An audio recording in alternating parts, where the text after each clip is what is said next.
Hello guys, আসসালামু আলাইকুম। আশা করি সবাই ভালো আছেন। আলহামদুলিল্লাহ আমি ভালো আছি। যারা ফেসবুক পেজ থেকে দেখতেন তারা অবশ্যই পেজটি ফলো দিবেন, আর যারা ইউটিউব চ্যানেল দেখেন তারা অবশ্যই চ্যানেলটা সাবস্ক্রাইব করে দেবেন আর একটা লাইক করবেন, কমেন্ট করবেন। তো আজকের ব্লগটা হচ্ছে আমাদের 16ই ডিসেম্বর সামনে নিয়ে। তো এরই মাঝে অনেক দিন আগ থেকে আমরা পতাকা লাগানো শুরু করতেছি। তো লাগাইতে লাগাইতে পতাকা টাঙানো শেষ, এখন চমকি লাগামো। চমকির মাঝে এই যে চমকি নিতেছি, এখানে আছেন রাজু মামা, ইমন। তো রাজু মামার সহযোগিতায় এই আয়োজনটা। তাই জন্য একদিকে আমরা অনেক পরিশ্রমের পর অনেক পতাকা লাগাইছি, এখন গল্লিতে টাঙ্গাইবার পালা।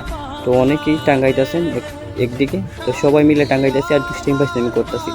তো এরই মাঝে আরও কিছু পতাকা সরছিল, পতাকা লাগাইতেছি। এরই মাঝে একটু বিরতি নিলাম, বিরতির মাঝে আপনাদেরকে ভিডিও তোলা।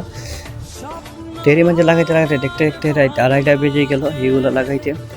তো রাতের বেলা ভিডিও শ্যুট করিনি, সেই জন্য দিনের বেলা ভিডিওগুলো শ্যুট করলাম আপনাদেরকে দেখানোর জন্য। অনেক কষ্ট হয়েছে ভাই, বুঝছেন ভিডিওগুলা।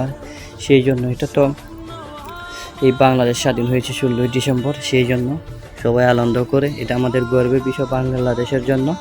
তো এরই মাঝে বোম ছিল, বোম ফুটাই যাচ্ছি। এর মাঝে গাড়ি ঘোড়া দিতেছে, মানুষ যারা ভিডিও করতেছে, আর বড় বড় গাড়িগুলো দাঁড়াইয়া রয়েছে। যদি ওদের কোনো ক্ষতি হয় সেই জন্য আমরা বলছি দাঁড়াই থাকুন। তো দাঁড়াইতে দাঁড়াইতে এই যে আমাদের গেটের সামনে